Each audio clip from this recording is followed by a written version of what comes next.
قال رسول الله صلى الله عليه وسلم من صلى الغداة في جماعة ثم قعد يذكر الله حتى تطلع الشمس ثم صلى ركعتين كانت له كأجر حجة وعمرة. وقال رسول الله صلى الله عليه وسلم تامة تامة تامة. مختلف نفل نمازوں کے سلسلے میں گفتگو چل رہی ہے. پرسوں تہجد کے بارے میں کچھ باتیں عرض کی تھی، کل چاشت کی نماز سے متعلق بات عرض کی تھی. آج جو میں نے حدیث پڑھی ہے اس حدیث کا تعلق اشراق کی نماز سے ہے. اس حدیث میں جو بھی پڑھی گئی، جناب نبی کریم صلی اللہ علیہ وسلم ارشاد فرماتے ہیں کہ جس شخص نے صبح کی نماز پڑھی جماعت کے ساتھ، پھر وہ بیٹھا رہا، اللہ تعالیٰ کے ذکر میں مصروف رہا، تو اللہ تعالیٰ کا ذکر جو ہے وہ قرآن کریم کی تلاوت بھی ہو سکتی ہے، وہ ذکر اور اذکار بھی ہو سکتا ہے، وہ دعا بھی ہو سکتی ہے. اور یہ جو قید ہے ثم قعد، پھر نماز کے بعد وہ اپنی جگہ بیٹھا رہا. اس حدیث کی تشریح میں ملا علی قاری رحمۃ اللہ علیہ لکھتے ہیں کہ اس قید سے مراد یہ ہے کہ دنیا کے کسی کام میں وہ مصروف نہیں ہوا، دنیا کے کسی کام میں وہ مشغول نہیں ہوا. نماز پڑھی، نماز پڑھ کر ذکر و اذکار میں، تسبیح میں، قرآن کی تلاوت میں، دعا میں، یا علمی کوئی حلقہ ہے، درس قرآن ہو رہا ہے، اس حلقے میں اگر وہ بیٹھا ہے تو یہ سب بیٹھنا مراد ہے. وہ بیٹھا اللہ تعالیٰ کا ذکر کرتا رہا یہاں تک کہ سورج طلوع ہو گیا. ثم صلی رکعتین، جب سورج طلوع ہو گیا تو اس نے 2 رکعت نماز پڑھی، 2 رکعت نفل نماز پڑھی. کانت لہو کاجر حجۃ وعمرہ، تو اس شخص کو ایسا اجر ملے گا جیسے کہ اس نے حج اور عمرہ کیا. اس شخص کو ان 2 رکعتوں کا ثواب ایسے ملے گا جیسے کہ اس نے حج اور عمرہ کیا. پھر یہ روایت بیان کر کر جناب نبی کریم صلی اللہ علیہ وسلم نے اگلی بات ارشاد فرمائی اور 3 مرتبہ اس بات کو دہرایا کہ تامتن تامتن تامتن، یہ حج اور عمرے کا ثواب مکمل ہے، مکمل مکمل، ادھورا نہیں ہے.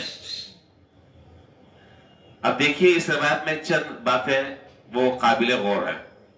نمبر 1، اللہ تعالیٰ ہر مسلمان کے دل میں اللہ تعالیٰ یہ خواہش پیدا فرماتے ہیں، اور ہر انسان کی وہ خواہش ہوتی ہے کہ وہ حج اور عمرہ کرے، ہر سال حج کرے، ہر سال عمرہ کرے.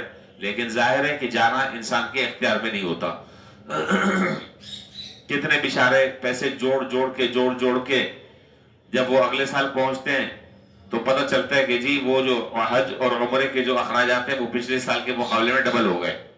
پھر وہ بیچارہ کوشش کرتا ہے، پھر وہ جوڑنا شروع کرتا ہے، جوڑتے جب وہ 1 سال پر پہنچتا ہے تو پھر یہ خرچہ ڈبل ہو جاتا ہے.